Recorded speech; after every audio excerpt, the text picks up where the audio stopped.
Hello and welcome to the Free Zone. Thank you all for continuing to tune in and to challenge yourself with these amazing guests and topics that we cover every week here on FreemanTV.com. I'm so glad you're here, and welcome to everyone there in the chat room.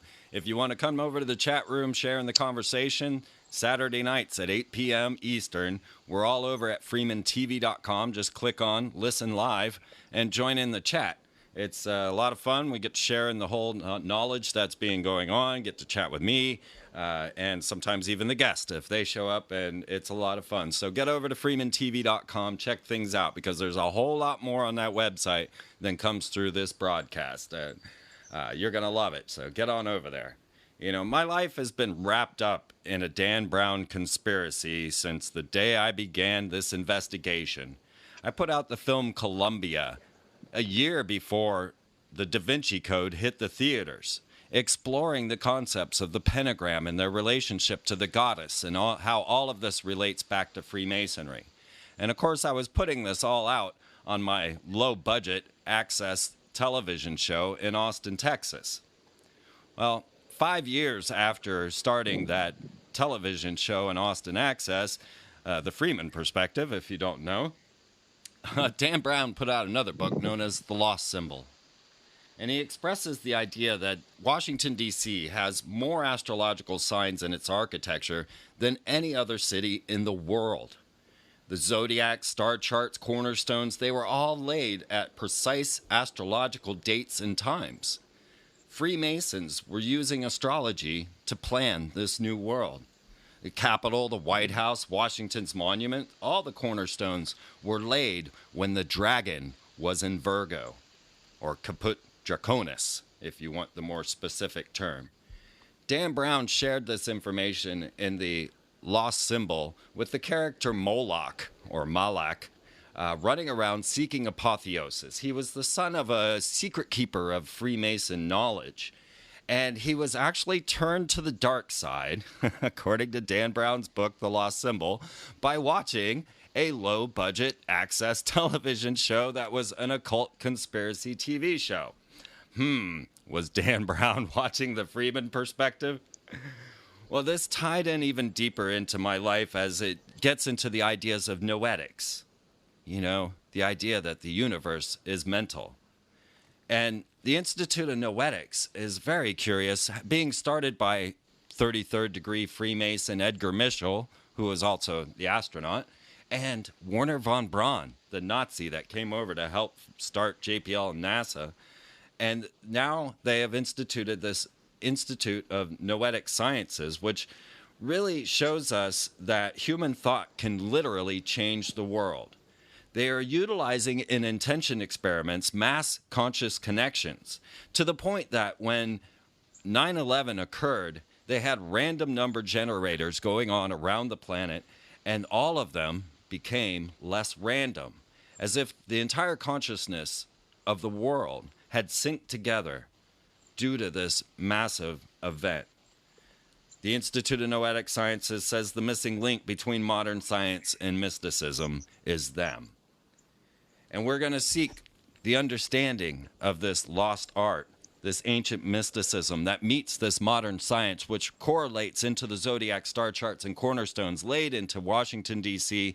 and many cities around the world, with our very special guest, Rob HOMRICH. And you won't find a website for Rob HOMRICH. He is working on a definitive book to understand this apotheosis and the connection of all of these arcane signs and symbols that took so much effort to put into the street plans of Washington, D.C. and many other cities around the world. So if you're looking for Rob HOMRICH, I'm sorry about that, Rob. I'll get this straight. Rob HOMRICH. You need to just simply put him into a search engine. You'll find him on Facebook. You'll find him on YouTube. And very soon, you will find his book. And Rob, what is the name of that book? Well, first of all, thanks for having me. It's a pleasure to be here. Rob HOMRICH, yes. The name of the book is The Vitruvian Code, an exploration of Washington, D.C., esoteric knowledge and the ancient mysteries.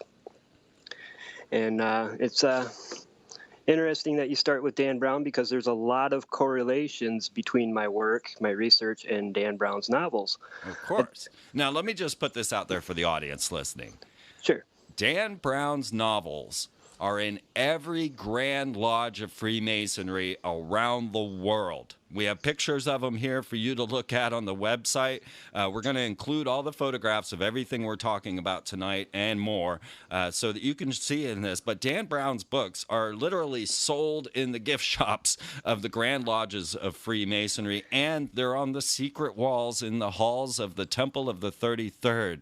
So Dan Brown, just so I can make it clear to the public, and so Rob, you know where I'm coming from, is a gatekeeper and has given you limited knowledge that will actually end up leading you astray if you do not seek the deeper truths. And do you find this to be the truth, Rob? Absolutely.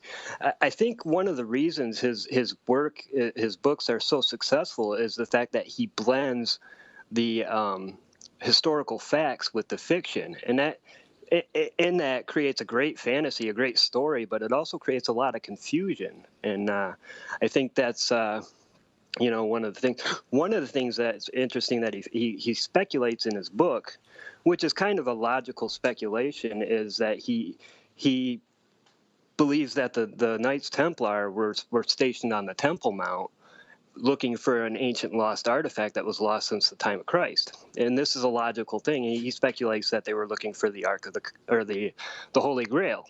And to me, it seems more logical that if they were looking for anything on the Temple Mount, it would be the Ark of the Covenant, because that was the place where history kind of lost track of that. So it just seems more logical to me if they were actually looking for something on the Temple Mount, it would have been the Ark of the Covenant. Absolutely. And we found the Ark of the Covenant. Oh, absolutely, we found it. Well, I was going to make a bit of a jest in that at the George Washington Masonic Memorial there in Alexandria, just north of D.C., and we'll talk about this and why I'm bringing it up. As you go up into this phallus, you will find that they have all of the Babylonian depictions of thrones, and on top of this, they have like Moses standing at the meeting the burning bush, shading his eyes. They have the gentleman carrying the Ark of the Covenant, and all of this depicted on the walls, and you can see all these pictures here on the website on Rob's show. As all these depictions, they also have the Ark of the Covenant right there emblazoned under Hebrew and enshrined there at the temple, as you can see in these pictures. So, we're going to talk about these buildings and things, and I just wanted to throw in my little 2 cents there of the connections between this story of the Ark of the Covenant, the idea that it's painted there on the walls of the building of George Washington's Masonic Memorial, and that this entire memorial is based in Hebrew iconography. Exactly. And so that would be of course, the Temple Mount would be the place where history lost track of it. Of course, there's legends and there's rumors that it was taken to Ethiopia. There's legends that, it was taken into the cave underneath the foundation stone there. And there's lots of legends, but nothing can be confirmed. And that's kind of where we lost track of it. And then, of course, and then Dan Brown's second book, he's talking about Washington, D.C. And that's kind of where my studies kind of pick up, because that's what I do is I pick apart D.C. And one of the first things you got to notice, I mean, the true center of Washington, D.C. is technically the Capitol building, but a person could reasonably argue that the real central focal point of Washington, D.C. is what?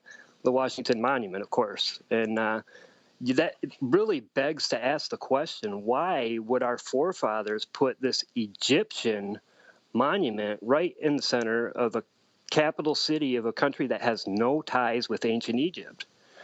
And, of course, this all ties back to the legend of Osiris, which is, the obelisk is a symbol of Osiris.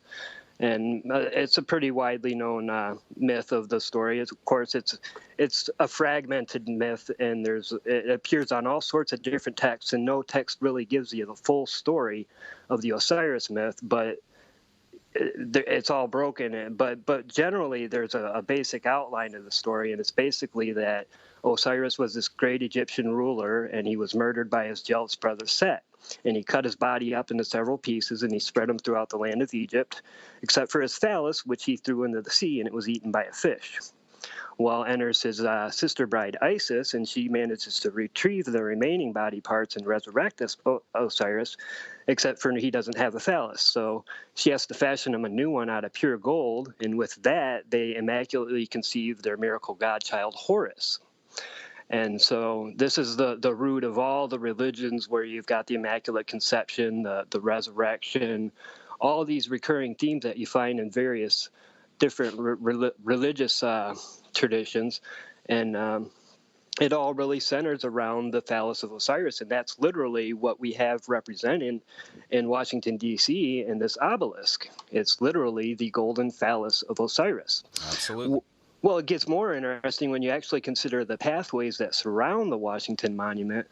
They make up a geometric pattern known as a vesica Pisces, which is, in fact, a symbol of a woman's vagina. Okay, so not only do we have a giant 555-foot tall phallus in the middle of our nation's capital, but it's resting inside the geometric pattern for a vagina. So now it's really interesting. Not only why do we have this Egyptian monument here, but why is it resting in a phallus? And of course, when you start to really look at the map of Washington, D.C., you notice other things as well. Of course, everyone knows about the inverted pentagram that rests just north of the White House. And of course, we have the Masonic square and compass just outside of the Capitol building. If that's not a smoking gun, I don't know what is. But what I've discovered in my investigation, kind of just breaking down the symbols in Freemasonry.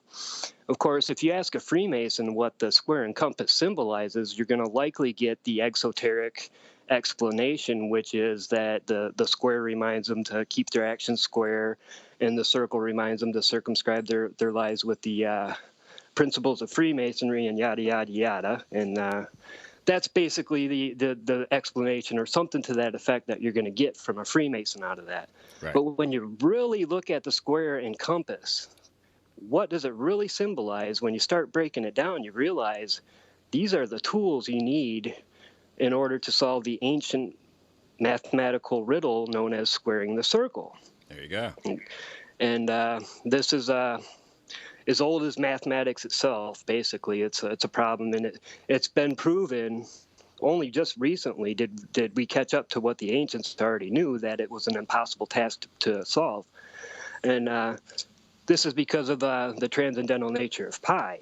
But we don't need to go into all that. It'll probably just confuse people. But all we really need to know is that it can't be done because of the pi is an infinite number, and you can't divide an infinite number to get the square root.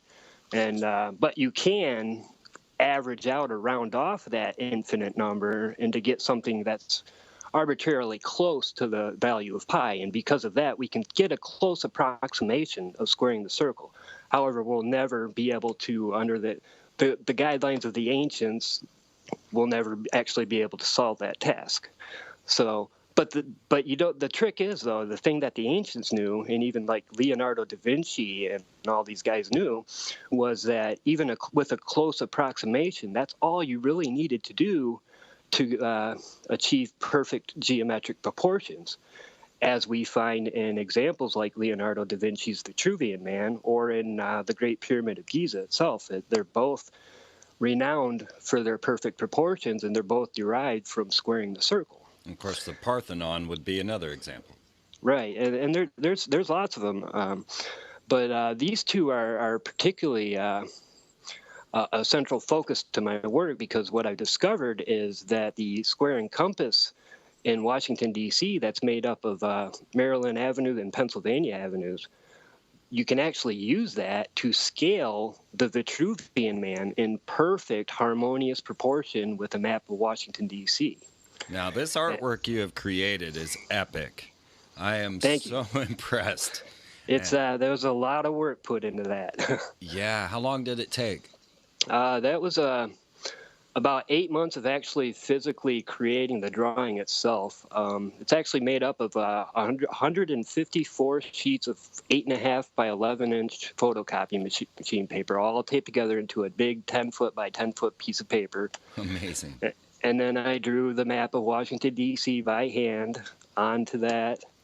And then I drew in full human scale the Vitruvian Man, and then I laid the rest down on top of that. Yeah. All right, so A everybody lot of work. listening, go to freemantv.com, click on the Rob HOMRICH link. It's in the podcast section. It's on the front page slider, and have a look at the artwork that Rob has created, so that you can follow along as we discuss this art, because it's an amazing work. And the geometry, the explanations, when you see what they were literally trying to put into the street plans of Washington, D.C., it's going to change your whole perspective on how all of this works, because a big part of this is kind of like what Dan Brown was getting into in The Lost Symbol. I mean, you've talked about the sexual relationships in this, the Vesica Pisces with the Washington Monument, phallus and a vagina. You've also got the dome and the phallus as another. Right. There's all kinds of different statues that reflect the what's basically the alchemical wedding of the philosophical male and females in the divine offsprings. You'll find that in the federal triangle itself, but we can get into that in a little bit. I didn't mean to cut you off there, but I just wanted to emphasize that there is a lot of sexual symbolism going on. It's overwhelming how much is actually in the design of Washington, D.C. Right. But anyway, yeah, and I just want to add to your work as we go along. I can't help myself, because I know that also within the square and compass, you have the idea of sex. It could be two legs, coming together with the G in the center, representing the generative process. And you also have the as above, so below, or the materia with the immateria, in the idea that the compass is the ether and the square, the earth.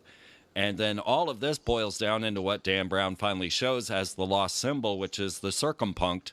And that, of course, is the point within the circle, the target logo, the main sign of Freemasonry and the Illuminati, the all-seeing eye. Everything comes back to the circumpunct, which, again, the circle around the point, another generative sexual icon. And I know this is all going to relate into your work, so I'm just kind of leading you along. Sure.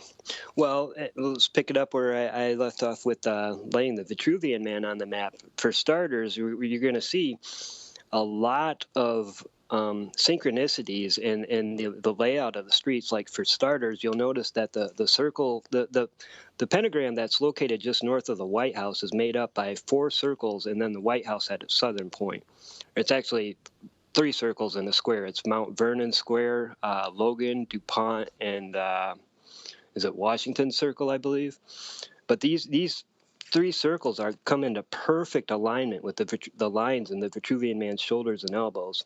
It places the center of the pentagram directly over his head. The streets perfectly frame his face, his chest. The angles of New York and Pennsylvania Avenue are perfect angles of his arms. He has the Washington ellipse represents his stomach. I mean, he's got arteries in his legs, ribs.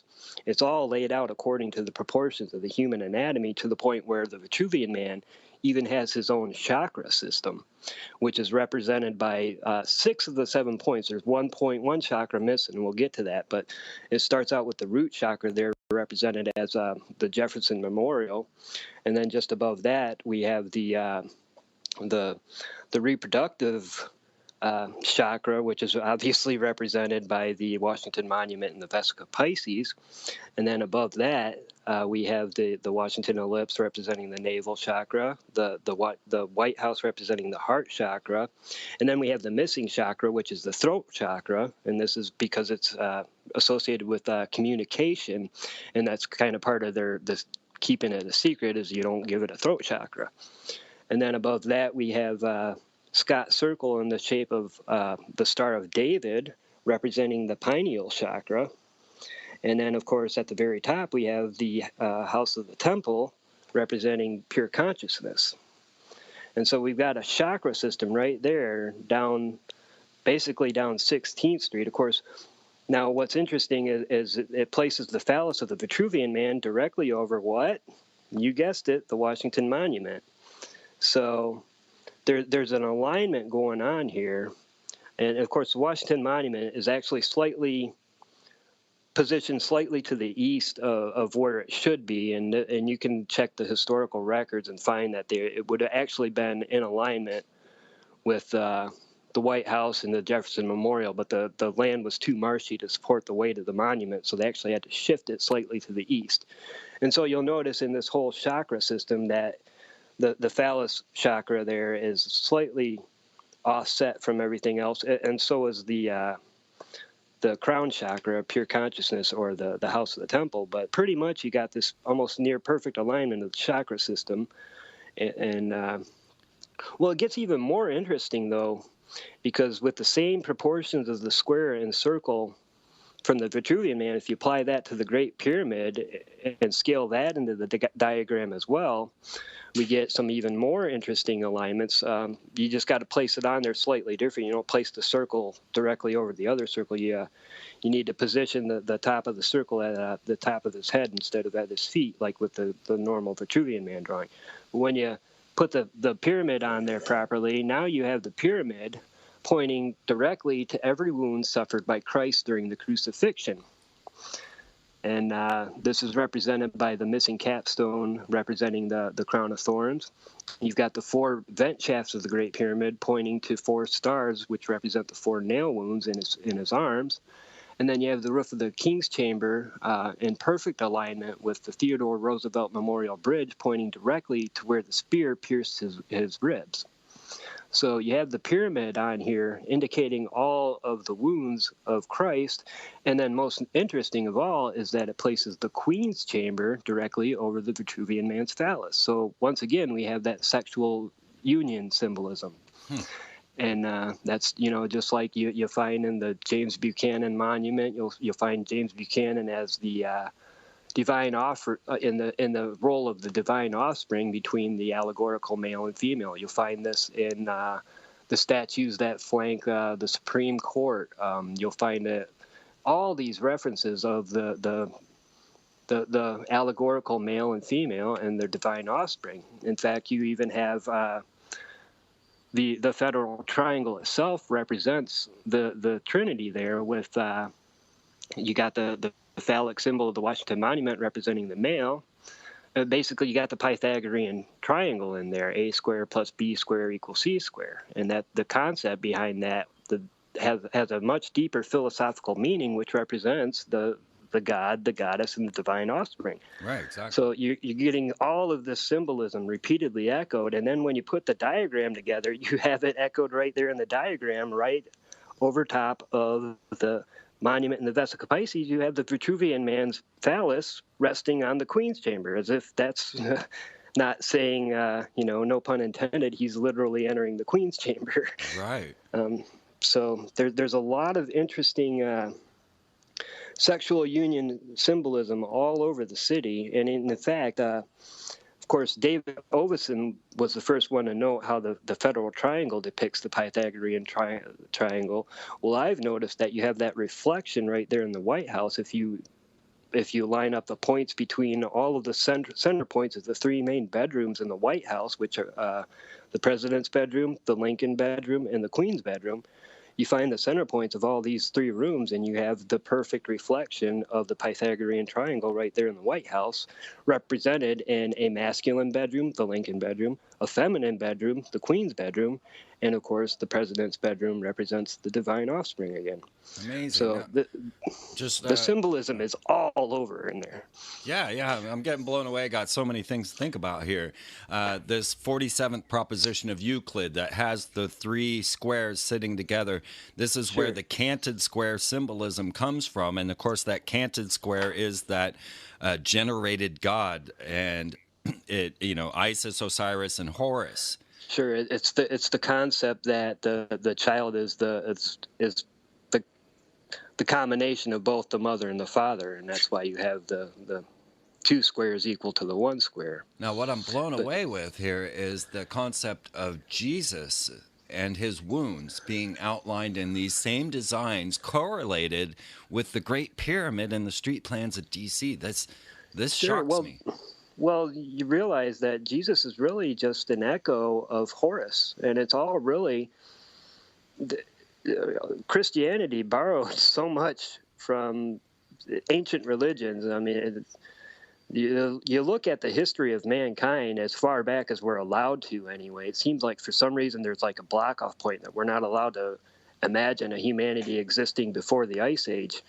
But when you go back and you look, you'll find that all these, I mean, there were people for at least 10,000 years that science is willing to admit existing before the Bible was written. And it's really just to pass down traditions of, and that's not to say it's not true. I mean, it's very much taken out of context of what it's meant to be. And I believe what it's really meant to be is a guidebook for the macrocosm and the microcosm, a guidebook for the human body and its the cosmos, and how they interrelate with one another. And I really believe that behind all of the books of the Bible, you're really going to find a recurring theme. In fact, that's kind of where my work takes us towards the end, is that when you look at the Solomon's Temple, the foundations of what the Knights Templar were actually looking for, this lost artifact. When you actually look at the layout of Solomon's Temple, you'll see that it is just like Washington, D.C., in that it's based on the human anatomy. And it's got its own chakra system as well. And what's at the very top is the Holy of Holies, which represents our connection to God, or at least Israel's connection to God. Humanity's connection to God is what's really saying. Just like the missing capstone of the pyramid, both of these things are missing suddenly from history. We don't know about the capstone. We don't know about the Ark of the Covenant. But right now, okay, go ahead. When you're looking at your image and you have the House of the Temple, which is known by most people as the Temple of the 33rd, the Freemason, you said this was up at the Crown, and the connection with God. And I find it just curious that building itself was based on the original mausoleum, and therefore That's is right. a house of death. And there are literally bodies, such as Albert we got Pike. their most revered philosopher right there, Albert Pike. That's right.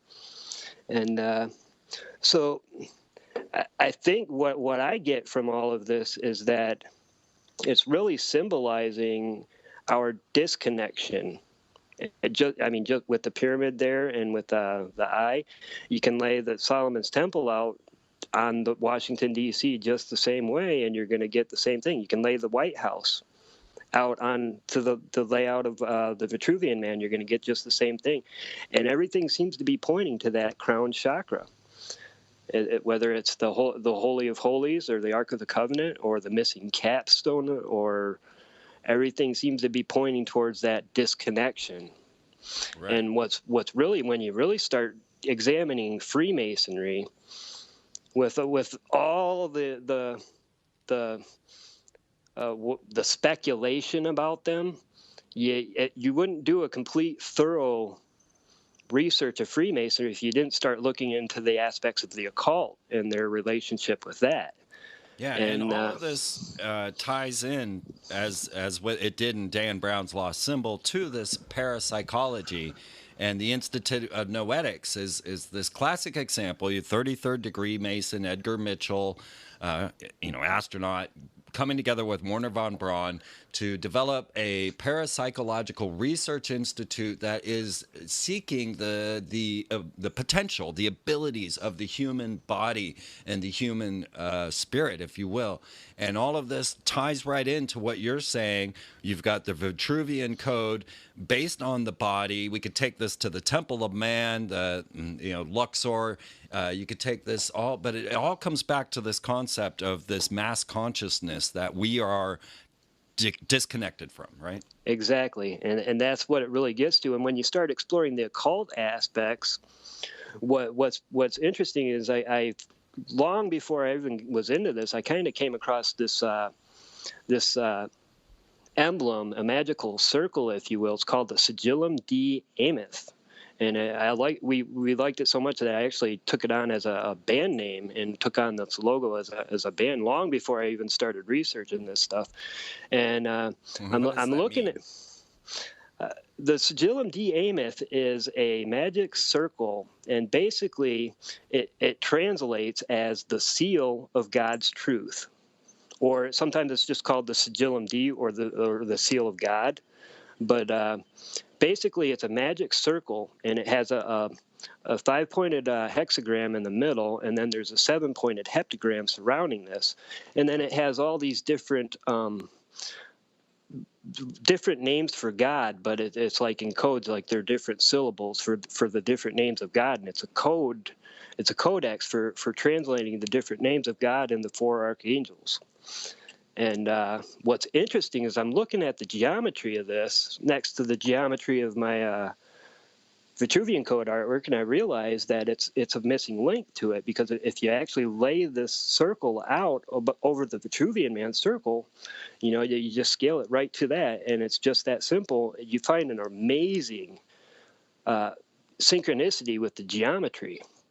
And in the sense that the 7-pointed heptagram is in the perfect angles of the Great Pyramid, and the other 4 points of that heptagram are perfectly, well, not perfectly, but they're representing his arms and legs in a very synchronistic geometric fashion. And it just makes you wonder what if this could be another link to this whole thing, because the geometry is so harmonious. You can't help but think that it was all laid out like this for a reason. And listeners, remember this, that the Freemasons that established these and instituted the cornerstones and the laying and the timing of this made sure that, say, the Washington Capitol, the White House, and the monument were all laid under the sign of Caput Draconis, the Absolutely. dragon with Virgo. So, yeah, it's not just that they built these signs and symbols into the street plan as a magic sigil. Now you're showing how it's connected to Jesus, the Egyptians, and even the Hebrews. But then we also have to realize that all of this was meticulously organized and orchestrated to go along with astrology and the understanding of the stars. Exactly. Well, now that we mentioned the stars, I suppose we should move into the context of the 4 nail wounds represented on the diagram. The Great Pyramid, the vent shafts, it was determined back in the 60s that these vent shafts point to 4 stars in the sky. They are Alnitak, which is one of the 3 belt stars of Orion. And if you've done your homework, you know that Orion is a symbol for Osiris. And then, of course, the other southern vent shaft points to Sirius, which, if you've done your homework there, you also know that that's a symbol for Isis. And of course, every year on the December 21st, or around the solstice, we have this an interesting alignment where this belt stars of Osiris or Orion there align with the Isis or Sirius, and they point directly to where the sun emerges on the horizon at dawn. So here we have the 3 wise men following the brightest star in the east, which the brightest star in the sky is Sirius, to the location of the birth of the sun. And, well, that's the southern shafts. What do we have to the northern vent shafts? Well, we have a star called Kochab, which is in Beta Ursa Minor, and we have Thuban, which is a part of Alpha Draconis, and there's the dragon you're talking about. Well, the name Kochab literally means waiting him who cometh, while Thuban means the serpent. If I got that correctly, got some notes here, but something to that effect. So basically what we have these 2 stars pointing to is a representation of the serpent and the Antichrist. They're the Satan and the Antichrist. Now, So on one side... Sorry, go ahead. Go a little deeper into that? How does it relate to the Antichrist? Well, the name "Waiting Him Who Cometh" is a direct reference to the Antichrist, because he's the one that everyone's waiting, and especially when it's linked with a star that's known as the head of the serpent. It's Right. the head of the serpent, not just the serpent, the head of the serpent. So I should definitely clarify that. But definitely these two stars, I get the sense that they're referencing Christ, or the Antichrist, and Lucifer or Satan, because what else could it be when you think about it? How long has the world? And I think that's part of the Great Deception itself, is the idea that the Antichrist's deception comes from making you think that he's still expected when he's already on the scene. All right. So I think that's kind of the underlying secret behind that name, waiting him who cometh, is the idea of the Great Deception, which he says he's going to deceive. And if you look at the world today, it seems to me we are under great deception. Yes, it definitely would. It seems everything's backwards. Lawyers don't fight for justice. Doctors don't try to cure diseases. It seems to me we are under some sort of a spell, if you will, to not realize that there's certainly not good forces running the world that we live in. Yeah, and we're just and that's what I think is going on here. If you look at the White House, for example, there's something interesting going on, because like I mentioned, you can lay the Vitruvian Man directly over the floor plans of the White House. And what you find when you do that is his head is perfectly framed by the diplomatic reception room there on the first floor. Well, between that floor where his head is and the top floor, you have the solarium, which is actually the very highest level of the White House. It's even higher than the rest of that floor. So you have at the highest point the solarium, which is really touching upon your sun worship with the sun god Horus or Ra. And then at the bottom, you have the head of the Vitruvian Man. Well, in between that, you have 4 color-coded rooms. You have the red room, the blue room, the green room, and the yellow room. And when you start to look at what these color-coded rooms could actually mean, and what's the point of these rooms, when you actually break down and look into what these colors mean, the 4 colors really only relate to one thing, and this is called opponent process theory. And what this is basically, it all has to do with the way we perceive color. Put it this way, try to imagine a reddish green, not like brown that you get if you actually mix the pigments together, but like a reddish green. Or try to imagine a bluish yellow. And you can't really do it. And I'm not talking green. I'm talking something that's somewhat like the hue of blue and something like the hue of yellow. You can't do it because these are known as the forbidden colors, and the reason is because we have neurons in our retinas that fire when they receive incoming red light, and that tells the cells that we're seeing something red. Well, those same sets of neurons dampen when we see green. So these 2 colors oppose each other with the same neurons in our head, depending on whether they get excited or they calm down.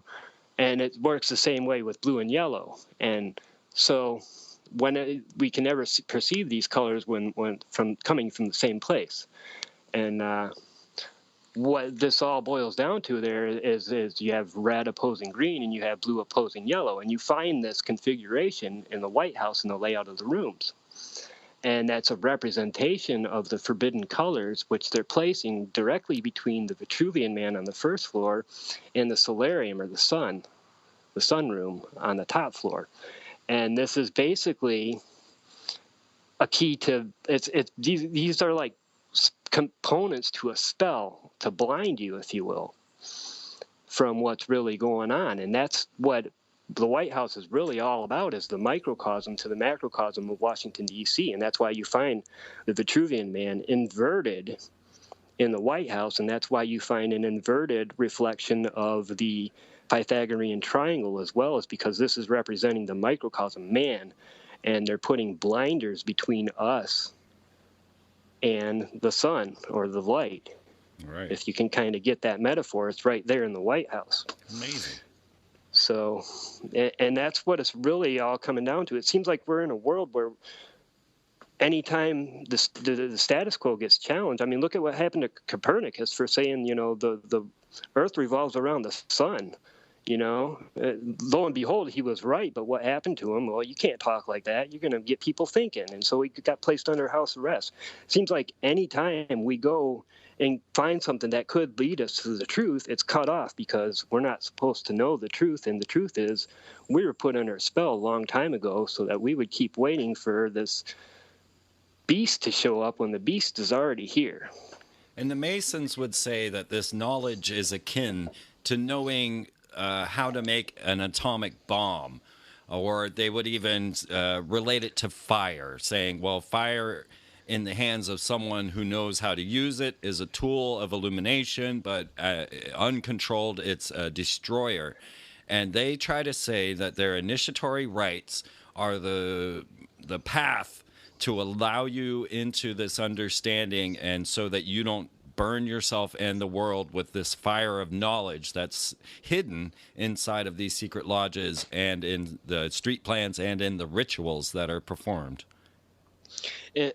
I guess my question to them would be, why can't this just be taught to everyone how to control it? Why does that need to be kept a secret and so that only certain people can utilize this power? Exactly. And obviously we're seeing that those that get the power are not any better. No, well, you know what they say, power corrupts absolutely, and power corrupts, and absolute power corrupts absolutely. That's the old saying, and right. I think it's definitely relevant in our nation's capital in this day and age. Yeah. All right, in more ways than one. Yeah, on more levels. If people could see this, and they will once we show them. Now, Dan Brown clued us in just a hair with the idea of the pentagram and showing it in the beginning of his Da Vinci Code, carved into the chest of this dead man, and alluding to the concept that it related to Venus. But when we really look into this situation, we find that this all goes to astrology and astronomy, and the obelisk, the dome, and the pentagram put together is the Egyptian hieroglyph for Sirius. Absolutely. And what's interesting is you have that same representation in the Pythagorean triangle of the federal triangle in DC. You have an obelisk, you have your 5-pointed star, and you have your dome or your semicircle. So it's really just a modern day Masonic version of the hieroglyph for Sirius, which it's really there's a lot of emphasis on the feminine aspect of the trilogy, or the if you will. And let's be clear too, for those listening out there, in the DC architecture and all of the art that they have on the frescoes on the outside of the buildings, you're going to find a number of depictions of Mercury, the god of magic and communication, that are actually female. And so we're back to this hermaphrodite again, constantly putting these things together. Well, see, that's kind of where my whole research has really taken me to that's basically culminating with what is interpreted sometimes as the Grand Arcanum, the magnum opus, the elixir of life. And I believe that's really hidden in our own bodies and in the chakra systems. I believe that's kind of what it's all cluing in on. You've got your caduceus with the two serpents. You have the male and the female energy that wind up the spine. And that's allegory for the human body. And these are the energies that drive or charge the chakra system.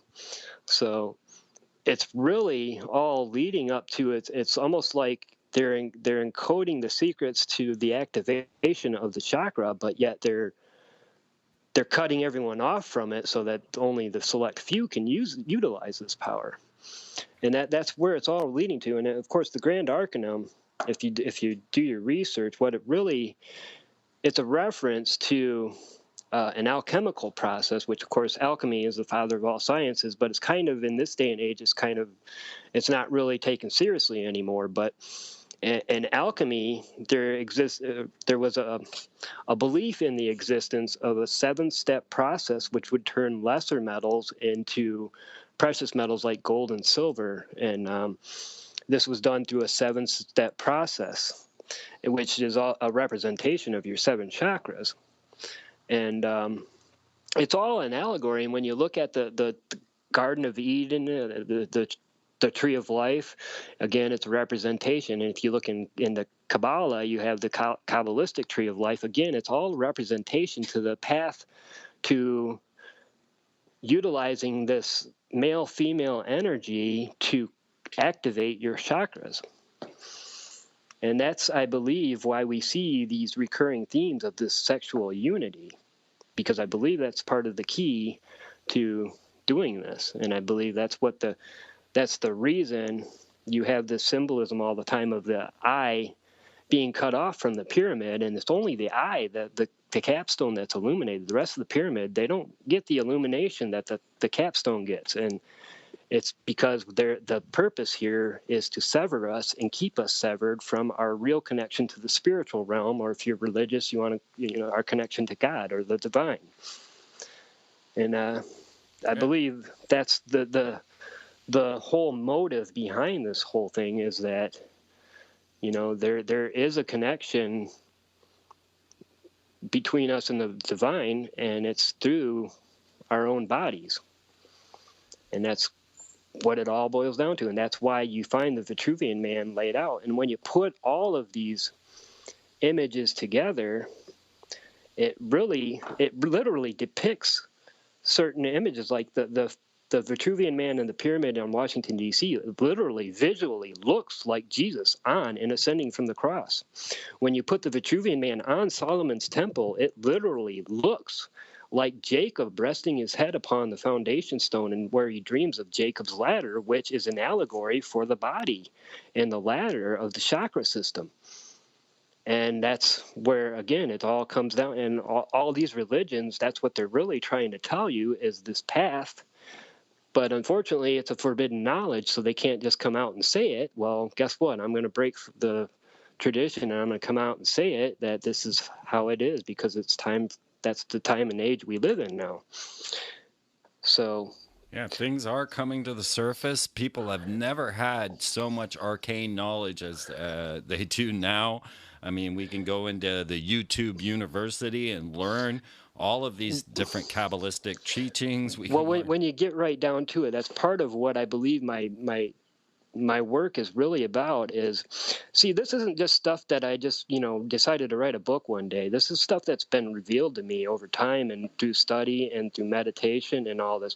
And what I believe it all is really, I believe my work is to represent a sign of the times to humanity, that the age of deception is done. It's now time for the age of enlightenment. I believe that this is a literal sign of the times, that the days of secrets are over. It's time to live in clarity.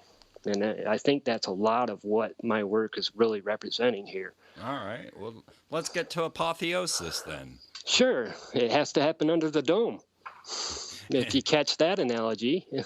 Well, yeah, let's get to it, because you go into the Capitol and you see the apotheosis of Washington. Sure. He's up there as Zeus, right under the dome. Yeah, staring down at everybody. They have all of the goddesses or the fates, if you will, surrounding him, and that's the allegory. The allegory is hidden right there, in that the apotheosis occurs under the dome. And if you catch the allegory, the dome is your head. Well, let's define apotheosis real quick.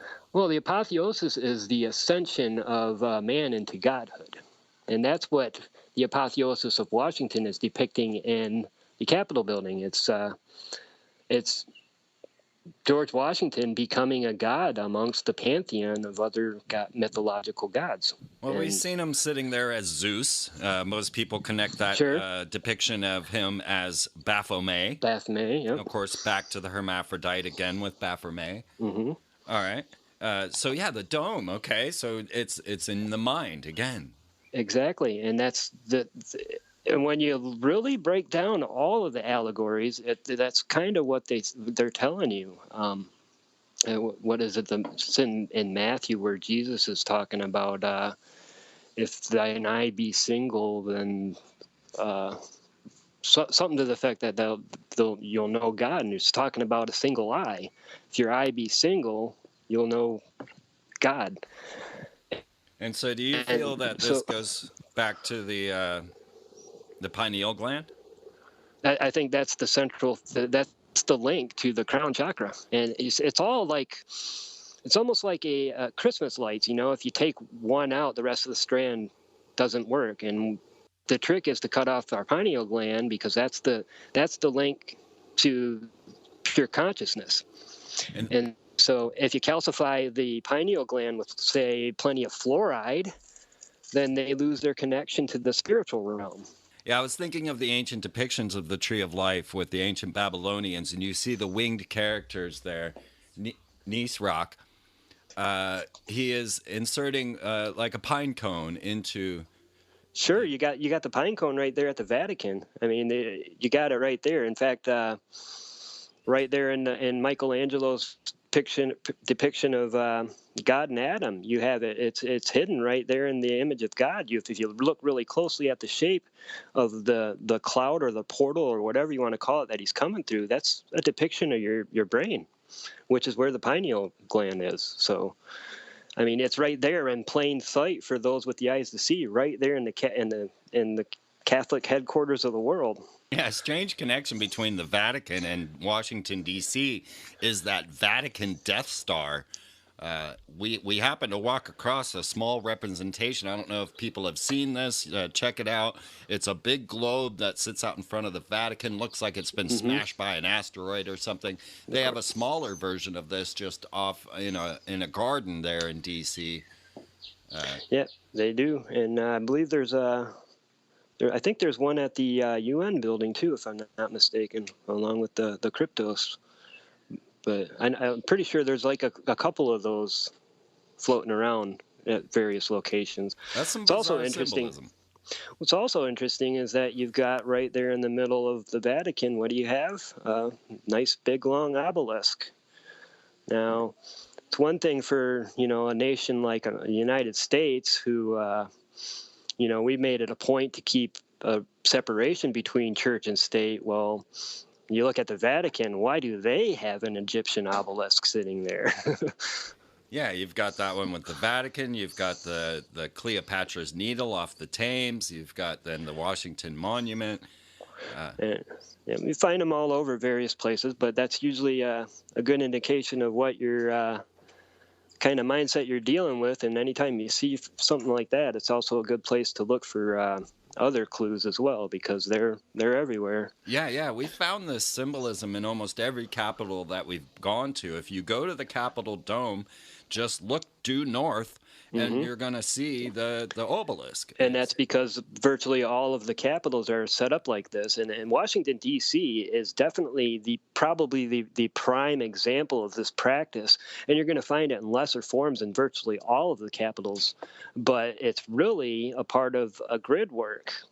You talk about a web engulfing the planet in the end days, and people relate that to the World Wide Web. Well, it's really related to the stuff that's not seen by most people, which is the symbolism of this grid work, which covers the whole planet. People are noticing ley lines that link sites to sites, and that's what we're talking about here, is a grid of occult magic.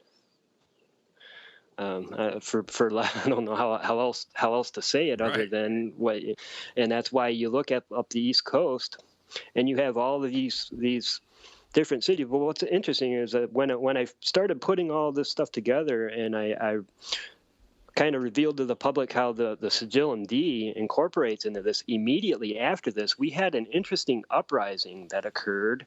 It started right next door to Washington, D.C. in Baltimore, and it kind of went right up the East Coast in a perfect straight line through all these cities, through New York, through Boston, through Philadelphia, and of course Washington. All of these cities suddenly started having this interesting uprising. And how so? Well, with the whole the murder of Eddie Gray, if you will, by the police. Uh-huh.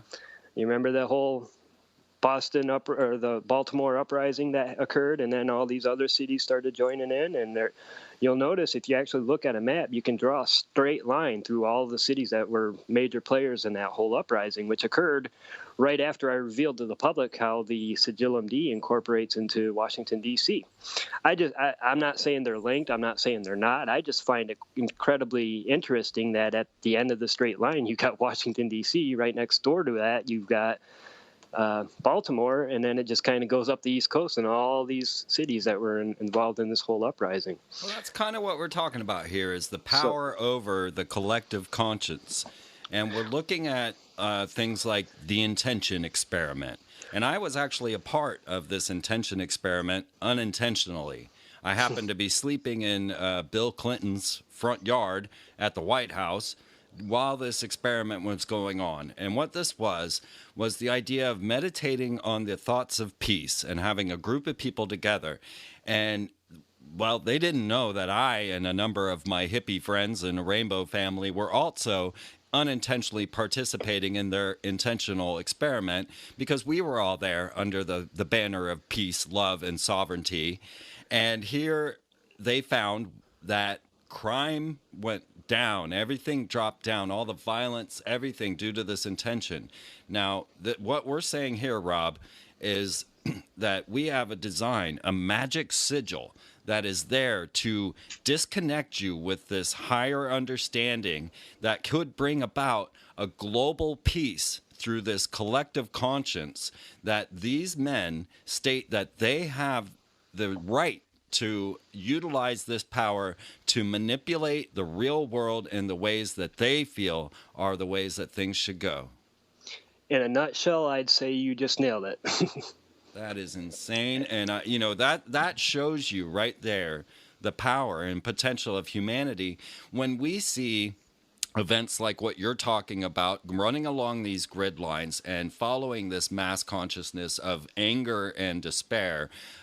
We just had the Charleston shootings, and of course I am in South Carolina, and these people stood on peace. They stood on forgiveness, and I think the sociological experiment of attempting this racial strife in America severely failed due to the good conscience of all the people in Charleston who forgave the killer, who said that they are of peace and there were no riots. I think they failed.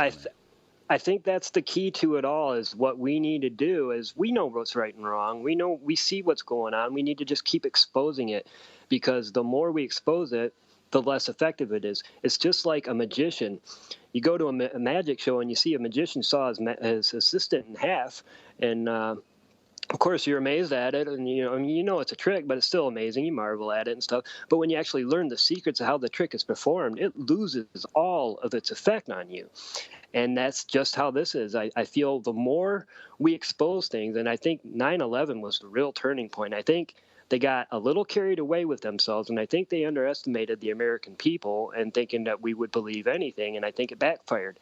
And I think since then, they're trying all these other things, and we instantly now recognize a false flag when we see it. And so when, a school, we can recognize these false flags now, and more people are waking up to this, and their magic is less effective simply because now we know the tricks, the secrets of the magic trick. We know how he saws his assistant in half. Right. So it doesn't have the same effect. And there is a mass awakening going on, and it's all linked, and we're all linked, and that's the thing we need to realize is they're keeping us separated by race, by culture, by class, by wealth, and any way they can. And it's not working anymore because they're trying to make it Black Lives Matter, and you got everybody out there saying it's not about Black lives, it's about people. That's not the problem. But the media always wants to spin it one way, but it doesn't work anymore. It's less effective, and that's a sign of hope. At least for me, that's a sign to keep fighting the battle. It is working, and I think there's going to come a time where they're just going to realize that they got to play it straight. I sure hope so. I hope so. Well, folks, his name is Rob HOMRICH, and his book is The Vitruvian Code. It will be coming to you soon. releasing the secrets that have been bound, keeping you disconnected from your own divine source, utilizing these magical sigils outlined in geometric street designs. And we are about to take this over to the members section to get deeper into. Before we do, though, don't forget to plug the YouTube films as well. There's going to be a wealth of knowledge for everyone to check out on the YouTube films. Just look on YouTube under Secrets of the Vitruvian Code. There's 2 films there, and there'll be one more coming soon. And other than that, it's all yours. I appreciate you having me.